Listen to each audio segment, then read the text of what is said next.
रिश्ते चाहे सगे हों या सौतेले, अगर निभाने की चाहत हो तो इंसान खुशी खुशी हर रिश्ता निभा सकता है।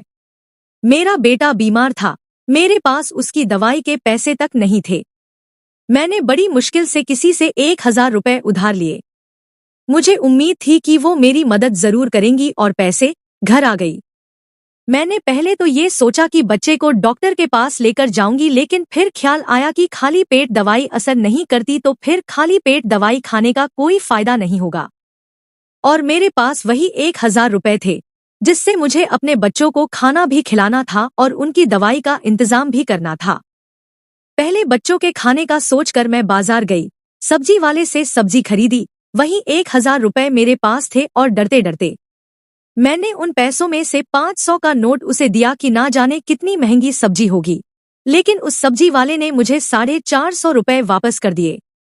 जब घर आकर मैंने पैसे से गिने तो मुझे लगा कि उससे गलती हो गई है, क्योंकि उसके पास बहुत भीड़ थी। मेरे दिल ने कहा कि वो बहुत गरीब आदमी है, वापस जाकर उसे उसके पैसे दे दूं।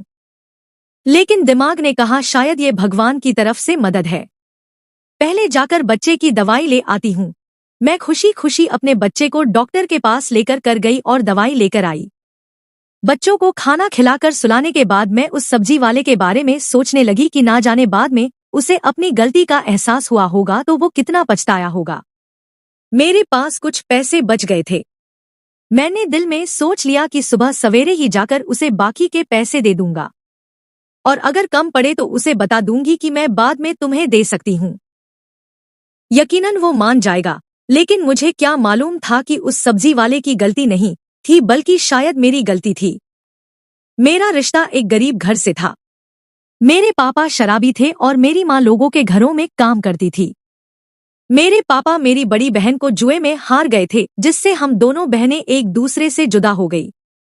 मैंने बड़ी कोशिश की कि मैं अपने पापा की बुरी नजर से बच सकूं, लेकिन होनी को कौन टाल सकता है। आखिरकार जब मैं 16 साल की हुई तो मुझे भी मेरे पापा जुए में हार गए और फिर मैं भी शादी होकर अपने पापा जैसे ही एक शख्स के घर में आ गई थी। मैं अपनी माँ की तरह लोगों के घरों में काम करती थी और अपनी कमाई अपने जुआरी पति के हाथों से बचने के लिए तरह तरह की कोशिश करती थी। कभी कपड़ों की पोटली में पैसे छुपाती तो कभी राशन के डिब्बों में, लेकिन वो फिर भी मेरी कमाई मुझसे छीन कर ले जाता। मेरे 3 बच्चे थे और मुझे खुशी इस बात की थी कि भगवान ने मुझे तीनों बेटे दिए थे, कोई बेटी नहीं थी जिसको उसका बाप मेरी तरह बेच देता। इसी तरह समय गुजरता रहा और मेरी जिंदगी यूं ही चलती रही। काफी हफ्तों बाद मेरे पति को मेरे घर की याद आती तो वो घर आ जाता है और जो भी कीमती सामान उसे नजर आता है उसे उठाकर वो बेच देता है। अगर उसे कुछ भी नहीं मिलता तो वो मेरे साथ मारपीट करने लगता है, और अगर मेरे बच्चे मुझे बचाने की कोशिश करते हैं तो वो बच्चों को भी मारने लगता है। मुझे बस इस बात का सुकून था कि घर मेरा अपना था और वो ये घर बेच नहीं सकता था, क्योंकि मेरे ससुर जी ने मेरी शादी के बाद ही अपने बेटे की हरकतों को देखते हुए ये घर मेरे नाम कर दिया था। उन्होंने अपने जीते जी ये काम बहुत अच्छा किया। कम से कम मेरे बच्चों के सर पे छत तो है जो उनका बाप छीन नहीं सकता। मेरे आसपास के घरों में जो औरतें थी वो भी मेरे ही जैसी थी, मेहनत करती और अपने बच्चों का पेट पालती थी। आज छोटे बच्चे की बीमारी की वजह से मैंने एक ईमानदार इंसान का हक मार लिया था और ये चीज मुझे चैन नहीं लेने दे रही थी। कुछ दिन बाद जब बेटे की तबीयत कुछ बेहतर हुई और मुझे तनख्वाह मिल गई तो मैंने सोचा कि मुझे उस सब्जी वाले का उधार चुकता कर देना चाहिए। मुझे कुछ सब्जी भी चाहिए थी, इसीलिए मैं दोबारा बाजार गई। उस सब्जी वाले ने मुझे देखकर भी अनदेखा कर दिया और बाकी ग्राहक देखभाल से सामान देने लगा। मुझे उसके रवैये पर बहुत हैरत हुई कि शायद वो इसीलिए मुझे देखकर अनदेखा कर रहा है कि सबसे निपट के वो मुझसे बात करेगा। खैर, मुझे तो उसके पिछले पैसे भी देने थे, लेकिन मैं पैसे देने की वजह से ही उसी सब्जी वाले के पास आई थी, इसीलिए मैं चुपचाप खड़ी रही। सबसे निपट कर वो मेरी तरफ देखकर बोला कि क्या चाहिए। मैंने उसे बताया कि आपने पिछली बार मुझे ज्यादा पैसे वापस कर दिए थे, लेकिन उसने मेरी बात को अनसुना कर दिया और पूछने लगा कि अभी क्या चाहिए। मैंने काफी सब्जियां उसे बता दी और वह तोलने लगा। फिर सब्जियां तोलने के बाद मैंने उससे पूछा कि कितने पैसे हुए। वो मेरे चेहरे की तरफ देखने लग गया और जो उसने मुझसे कहा उसे सुनकर मुझे झटका सा लगा कि उसने मुझसे सिर्फ 50 रुपए मांगे थे। मुझे लगा कि उससे गलती हुई है, इसीलिए मैंने 500 का नोट निकालकर उसे दिया, लेकिन उसने 50 रुपए ही काट कर बाकी के 450 रुपए वापस दे दिए। और जब मैंने उससे कहा कि सब्जी तो बहुत महंगी है, तो उसने मेरी बात काट कर दूसरे ग्राहक की तरफ लग गया। मैं हैरान होकर घर वापस आ गई और फिर ये रोज का हो गया। मैं जब भी उस सब्जी वाले की दुकान पर जाती, मैं जितने रुपए की भी सब्जी लेती, वो मुझसे केवल 50 रुपए ही लेता था।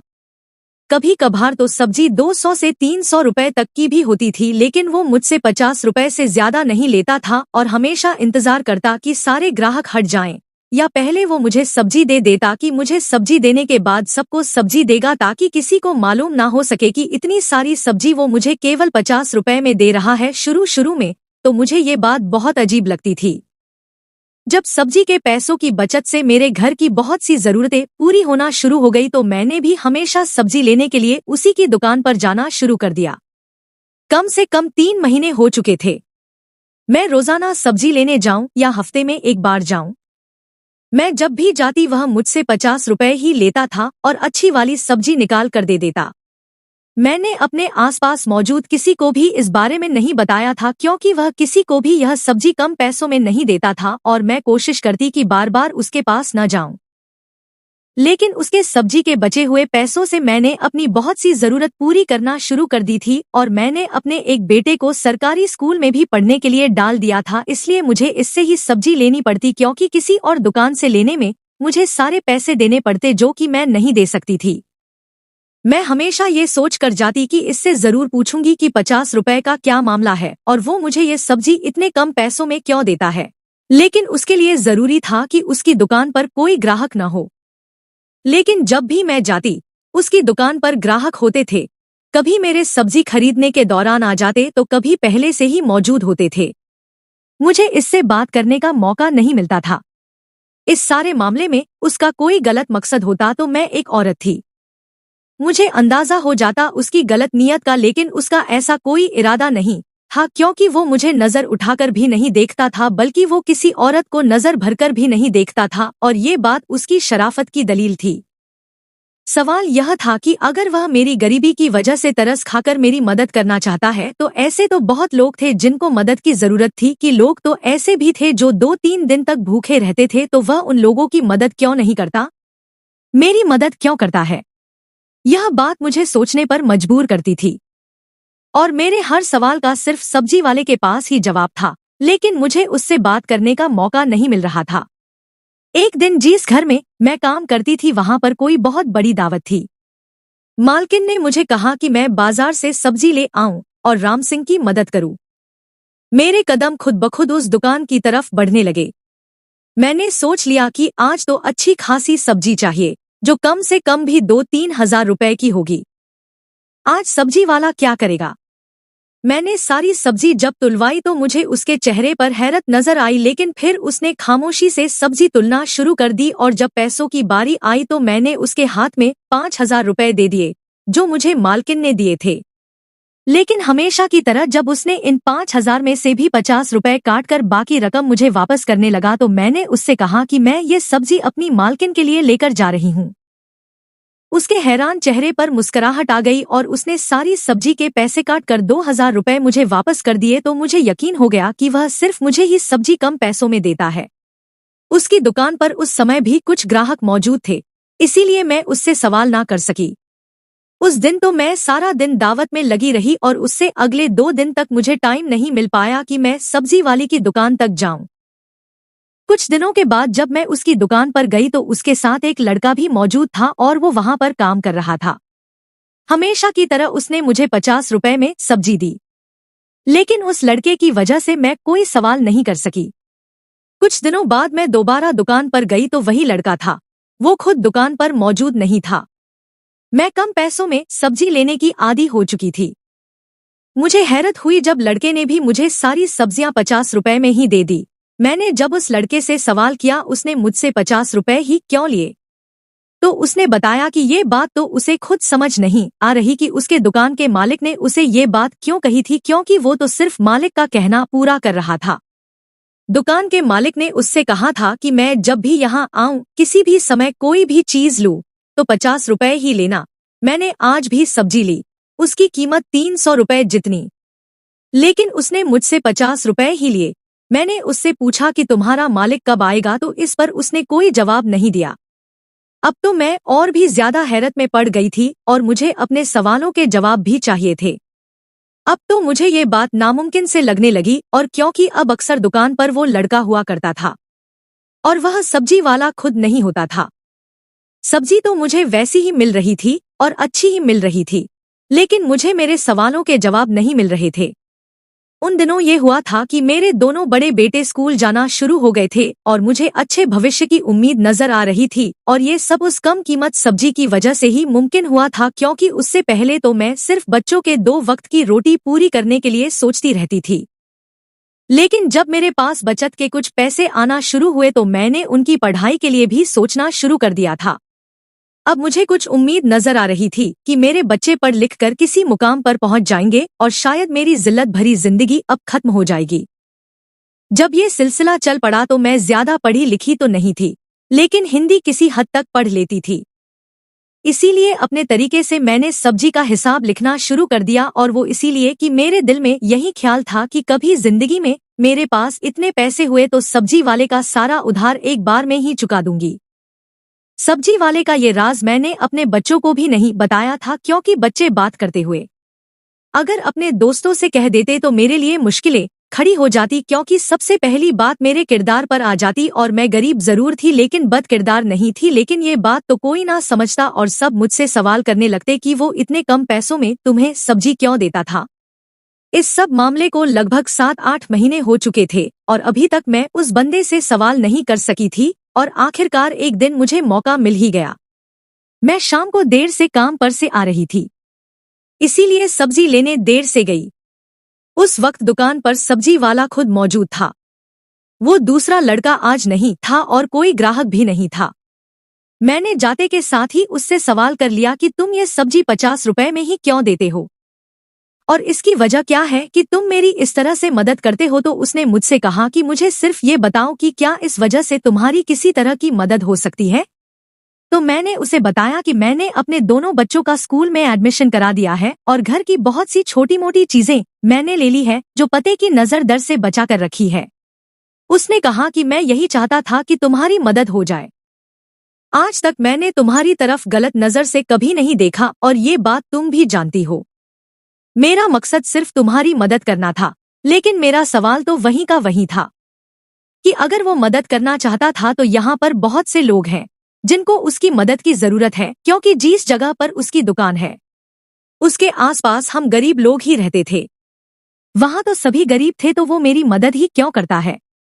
जब मैंने ये सवाल उससे किया तो वो घबरा गया और रोकर कहने लगा कि आपके सवाल का जवाब तो मेरे पास है, लेकिन मैं देना नहीं चाहता।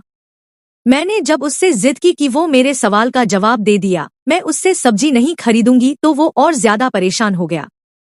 उसने मुझसे वादा किया कि वो मुझे मेरे हर सवाल का जवाब देगा, लेकिन सब्जी हमेशा मैं उसी की दुकान से लूंगी। मैंने उससे वादा कर लिया तो उसने कहा कि कल शाम के बाद मैं उसके घर पर आ जाऊं। मुझे मेरे हर सवाल का जवाब वो वहीं पर देगा, लेकिन मैं उसके घर नहीं जाना चाहती थी। उसने जल्दी जल्दी मुझे अपने घर का पता बताया और मैं उसके घर आने से इनकार करने ही वाली थी कि मुझे सारे सवालों का जवाब इधर ही दे दें। लेकिन उस वक्त दुकान पर एक और आदमी आ गया और मुझे खामोश होना पड़ा। मैंने उस समय तो वो सब्जियां उठाई और अपने घर वापस आ गई, लेकिन अब मेरी सारी रात इसी फिक्र में गुजरी कि आखिर उसने मुझे बुलाया क्यों है, और वो भी शाम के बाद। और अगर मैं नहीं गई तो शायद सारी उम्र जवाब ना ले सकूंगी, और अगर चली गई तो मेरे साथ वो ना जाने क्या कर दे, क्योंकि मर्द का क्या भरोसा। मेरी जिंदगी में आने वाले तो सारे मर्द ऐसे ही मिले थे। सिर्फ ये सब्जी वाला मुझे कुछ ठीक लग रहा था, लेकिन इसने मुझे अकेले अपने घर पर क्यों बुलाया। सारी रात सोचने के बाद मैंने फैसला किया कि मुझे एक बार तो जाना ही चाहिए, और ना ही मैं इतनी कमजोर हूँ कि अगर मेरे साथ कुछ गलत करने की कोशिश करेगा तो मैं खुद को बचा नहीं सकूंगी। अब मुझे बेसब्री से शाम का इंतजार था। मैं जल्दी काम से वापस आ गई और छोटे बेटे को अपने दोनों बेटों के पास छोड़कर और उनको सख्ती से समझाकर कि घर से बाहर मत जाना, मैं थोड़ी देर में आ जाऊंगी, एक जरूरी काम से जा रही हूँ। मैंने अपने कपड़े के अंदर एक छोटी छड़ी को छुपा लिया और घर की तरफ चल दी, और छड़ी मैंने इसलिए रखी कि मुसीबत में काम आ सके। अगर जरूरत पड़े तो। जैसे जैसे मेरे कदम उसके घर की तरफ बढ़ रहे थे वैसे वैसे मेरी धड़कनें बढ़ती जा रही थी। उसके घर के दरवाजे पर पहुंचकर एक बार तो दिल ने कहा कि पलट जाऊं, जो जैसे चल रहा है वो वैसे ही चलने दूं। मुझे क्या जरूरत है सवाल करने की? मेरी तो जरूरतें पूरी हो रही है और मेरे बच्चों को खाना भी मिल रहा है और उनकी अच्छी पढ़ाई भी हो रही है और मेरे घर की जरूरतें भी पूरी हो रही है। मुझे इस राज को राज ही रहने देना चाहिए, लेकिन मेरे अंदर की आत्मा मुझे चैन नहीं लेने दे रही थी और बार बार मेरे अंदर ये बात आती कि एक बार अंदर जाना चाहिए। उसके बाद मैंने दरवाजा खटखटाया। दरवाजा खटखटाने के बाद मेरा दिल और तेज धड़कने लगा और मुझे यहाँ आने का फैसला गलत लगने लगा, उससे पहले कि मैं यहाँ से पलट जाती। दरवाजा खुल गया और मुझे दरवाजे पर सब्जी वाले की सूरत नजर आई। मुझे दरवाजे पर खड़ा देखकर उसके चेहरे पर मुस्कुराहट नजर आने लगी और उसने मुझे अंदर आने के लिए कहा। अब जब यहाँ तक आ ही गई थी तो आगे भी मुझे हिम्मत करनी थी। मैंने डरते डरते घर के अंदर कदम रखा और बाजू के अंदर छुपी हुई छड़ी पर अपनी पकड़ बना ली। जब मैंने अंदर कदम बढ़ाए, अंदर आते ही उसने तुरंत लाइट जला दी और रोशनी होते ही जिस चीज पर मेरी नजर पड़ी तो मैं एकदम से चौंक गई। मुझे यूं लगा कि जैसे कमरे की छत में सर पर आ गई हो। जब मेरे पति के हाथों मुझे मेरे माता पिता ने बेचा था उसके बाद से मेरा अपने माता पिता से कोई संबंध नहीं था। मुझे नहीं पता था कि मेरी बहन या माता पिता किस हाल में है और मैंने तो ये समझ लिया था कि वो मेरे लिए मर चुके हैं और कभी भूल कर भी उनके बारे में मैंने नहीं सोचा था। कभी कभी मुझे मेरी माँ का ख्याल आ जाता था, लेकिन शादी के 3 साल बाद ही मेरी माँ को भी मेरे पिताजी किसी जगह जुए में हार गए थे और उसके बाद कुछ पता नहीं कि उन सबको मरा हुआ मानने के बाद मैंने तो कभी सोचा भी नहीं था कि उनसे सामना होगा। स्टोर के बिस्तर पर मुझे अपने पिताजी लेटे हुए नजर आए और मुझे उन्हें देखकर और ज्यादा नफरत का एहसास हुआ कि हम लोग जिस हाल में भी हैं सिर्फ उसी आदमी की वजह से हैं। लेकिन उनकी हालत इतनी खराब थी कि उनसे तो नफरत भी नहीं कर पा रही थी। मेरे पीछे मौजूद सब्जी वाले ने मुझसे कहा कि आपने इनको पहचाना। मेरी तो जबान बंद हो चुकी थी, मैं उसे क्या जवाब देती। मेरी हालत देखकर उसने कहा कि यह आदमी आपके पिताजी हैं, सिर्फ आपके नहीं बल्कि मेरे भी, मैं आपका भाई हूँ। और ये सुनकर मुझे तो आश्चर्य हुआ और बहुत बड़ा झटका लगा। ऐसा कैसे हो सकता है? ये आदमी मेरा भाई कैसे हो सकता है, क्योंकि हम तो सिर्फ 2 ही बहनें थे। मुझे तो लगा था कि आज इतनी बड़ी बिजली गिरने के बाद और इसके अलावा कोई और झटका मैं सह नहीं पाऊंगी। मैं आगे बढ़ी और पिताजी की हालत देखी तो मेरी आंखों में आंसू आ गए। उनको फालिस का अटैक हुआ था और वो जुबान से बोल भी नहीं पा रहे थे, हाथ भी नहीं हिला सकते थे, सिर्फ मुझे देख कर रो रहे थे। मैंने उस सब्जी वाले से, जो कि मेरा भाई था, उससे पूछा कि ये सब क्या है? तो मेरे भाई कैसे हो सकते हो, हम तो 2 बहनें हैं, और फिर ये तुम्हारे पास कैसे?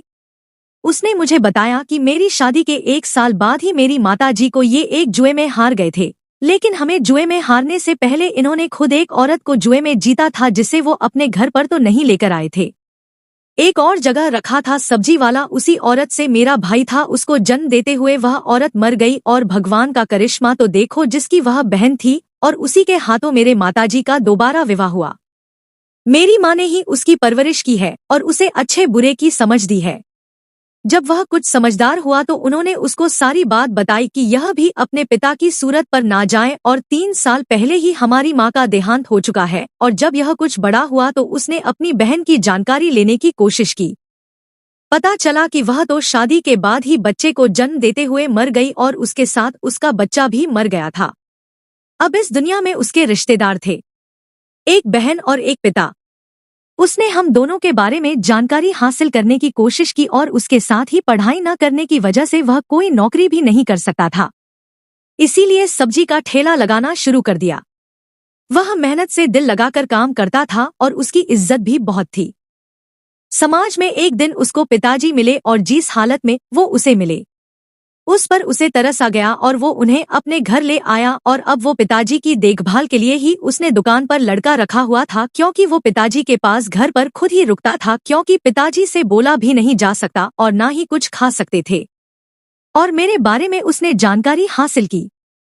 मेरे बारे में जानकर उन्हें बहुत दुख हुआ, इसीलिए अपने हिसाब से मेरी पूरी मदद करने की कोशिश की और वह 50 रुपए भी इसीलिए ले लेता था कि मेरी खुददारी को चोट ना पहुंचे। अगर वह मुझे फ्री में सब्जी देता तो शायद मैं अगले दिन उसकी दुकान पर नहीं जाती, क्योंकि शुरू में मैं ये सोचती थी कि वो गलती से उसे ज्यादा पैसे वापस कर रहा है। लेकिन जब उन पैसों से मेरे घर की जरूरत पूरी होना शुरू हुई तो मैं खुद ही उसकी दुकान की तरफ जाने लगी और वो जानबूझकर मेरे किसी सवाल का जवाब नहीं देता था और ये गरीब भाई की अपनी गरीब बहन के लिए मदद की कोशिश थी। ये सब सुनकर मेरी आंखों आंसू छलक पड़े और मैंने भगवान का धन्यवाद किया कि भगवान ने मुझे अगर पति और पिता की सूरत में अच्छे इंसान नहीं दिए तो भाई की सूरत में एक अच्छा इंसान दे दिया। और दिल ही दिल में सोच रही थी कि मैं अपने तीनों बेटों को सही रास्ते पर चलाऊंगी, पढ़ाई के साथ साथ उनकी परवरिश भी अच्छी करूंगी। इससे पहले मैंने उनकी परवरिश पर कभी ज्यादा ध्यान नहीं दिया था और उसके साथ ही मैंने खुले दिल से अपने पिताजी को माफ कर दिया, क्योंकि उन्होंने जो हमारे साथ किया था उसकी सजा उन्हें जिंदगी में ही मिल चुकी थी और नरक में भगवान उनसे हिसाब लेगा। और अपनी माँ की तरफ से भी मैंने उस आदमी को माफ कर दिया और अपने भाई से वादा किया कि मैं उसके घर आती जाती रहूंगी और इस पिताजी का ध्यान रखूंगी। जब मेरे पति के बारे में मेरे भाई ने बताया कि उसको बड़ी मुश्किल से कुछ लोगों के जरिए उसने शराब छोड़ने वाले विभाग में एडमिट करा दिया है और वो जल्द एक अच्छे इंसान की सूरत में आपके सामने आएगा, तो मुझे लफ्ज ही नहीं मिल रहे थे जिनके जरिए मैं अपने भाई का धन्यवाद कर सकूं, जो मेरी माँ का बेटा भी नहीं था लेकिन सिर्फ माँ की परवरिश का हक अदा करने के लिए अपनी तरफ से मेरी पूरी मदद करने की कोशिश कर रहा था। सच कहते हैं कि परवरिश का असर बहुत होता है। उसकी रगों में खून तो मेरे पिताजी का था लेकिन परवरिश मेरी माँ की थी जो खून पर भारी पड़ गई। मित्रों, अगर ये कहानी अच्छी लगी तो लाइक करें और चैनल को सब्सक्राइब करें। वीडियो के अंत तक बने रहने के लिए धन्यवाद।